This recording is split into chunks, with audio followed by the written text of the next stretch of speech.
అన్నట్టుగానే ఇవాళ జరుగుతా ఉన్నది. తీవ్రమైన సంక్షోభం ఏర్పడిందని పాదయాత్రలో చెప్పినటువంటి వ్యక్తి చంద్రబాబు నాయుడు గారు.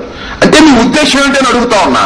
అంటే ఉచిత విద్యుత్తు మీరు ఇవ్వను అని ఇండైరెక్ట్ గా పాదయాత్రలో చెప్పినటువంటి వైనాన్ని చంద్రబాబు నాయుడు గారు మీరు గుర్తుపెట్టుకోవాలి, ప్రజలు దాన్ని అర్థం చేసుకోవాలని కూడా ఈ సందర్భంగా చెప్తూ ఉన్నా. అలాగే విద్యార్థులకు సైకిల్ ఇస్తానని చంద్రబాబు నాయుడు గారు చెప్పారు.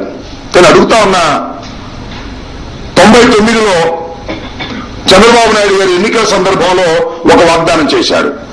విద్యార్థులందరికీ సైకిల్ ఇస్తాను అన్నాడు. కేజీ నుంచి పీజీ వరకు కూడా విద్యార్థులందరినీ కూడా ఉచితంగా చదివిస్తానని చెప్పినటువంటి చంద్రబాబు నాయుడు గారు 2009లో గెలిచిన తరువాత 2004 వరకు ముఖ్యమంత్రిగా ఉండి ఎవరికైనా సైకిల్ ఇచ్చామని అడుగుతా ఉన్నా, విద్యార్థులకి ఎవరైనా చదివించామని అడుగుతా ఉన్నా. ఎవరిని చదివించలేదు, ఎవరికి సైకిల్ కూడా ఇవ్వలేదు. విద్యార్థులకు ఇస్తానని ఆడపిల్లల్ని మోసం చేసిన ఓ చంద్రబాబు నాయుడు, నీ మాటలు పాదయాత్రలో చెప్తే ప్రజలు ఎలా నమ్ముతారో ఒక్కసారి ఆలోచించుకోమని ఈ సందర్భంగా చెప్పదలుచుకున్నా. వ్యవసాయానికి 9 గంటలు విద్యుత్ ఇస్తాడట అధికారంలోకి వస్తే. అలాగే ఉద్యోగులకు నిరుద్యోగ భృతి ఇస్తాడట. నేను అడుగుతా ఉన్నా చంద్రబాబు నాయుడు గారిని, మీరు ముఖ్యమంత్రిగా ఉన్న రోజుల్లో అసలు ప్రభుత్వ ఉద్యోగాలు దండగన్నారు. మీ పైగా ఏమన్నారు, ప్రభుత్వ ఉద్యోగాలు వచ్చే అవకాశం లేదని చెప్పారు. ఎవరైనా రిటైర్ అయిపోతే ఆ పోస్టుల్ని ఫిలప్ కూడా చేయడానికి వీలు లేదని చెప్పినటువంటి పెద్ద మనిషి. నేను ఒక సీఈఓని, ఈ రాష్ట్రం ఒక కంపెనీ లాంటిది, మీరు ప్రైవేటు ఉద్యోగాలు ఎదుర్కోవాల్సిందే తప్ప ప్రభుత్వ ఉద్యోగాలు ఎదుర్కోవడానికి వీల్లేదు.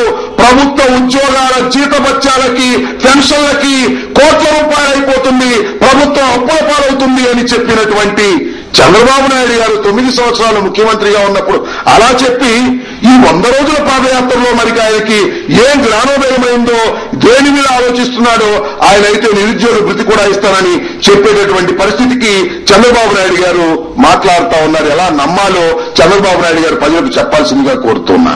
అంతేకాకుండా ఇంజనీరింగ్ వైద్య విద్యార్థులకు కూడా ఫీజు తిరిగి చెల్లించే విషయాన్ని ఆయన ఆలోచిస్తాడట.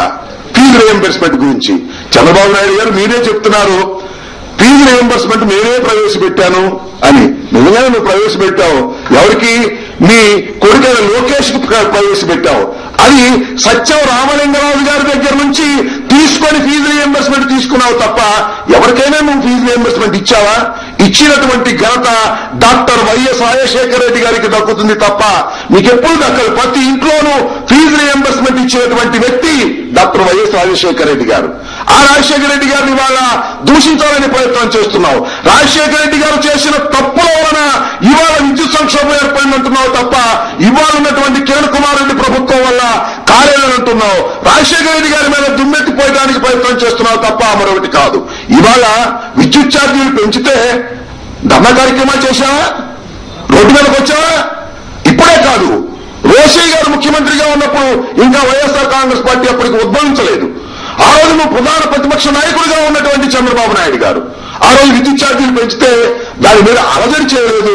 కనీసం ప్రొటెస్ట్ చేసినటువంటి సందర్భం కూడా లేకోకుండా కాముగా కూర్చున్నటువంటి వ్యక్తి ఇవాళ విద్యుత్ ఛార్జీల గురించో మరొక దాని గురించో రాజశేఖర రెడ్డి గారి పాలన గురించో మాట్లాడడం చాలా దురదృష్టకరమైనటువంటి వాతావరణాన్ని కల్పించడానికి ప్రయత్నం చేస్తున్నారు చంద్రబాబు నాయుడు గారు. ఇవాళ రుణమాఫీ చేస్తానని ఈ 100 రోజుల పాదయాత్ర క్రమంలో చెప్తూ వచ్చాడు. అసలు రుణమాఫీ ఎలా చేస్తావు నువ్వు 9 సంవత్సరాలు ముఖ్యమంత్రిగా ఉన్న రోజుల్లో రుణమాఫీ సంగతి దేవుడు కనీసం వడ్డీ మాఫీ చేయడానికి కూడా నువ్వు ముందుకు రాలేదు.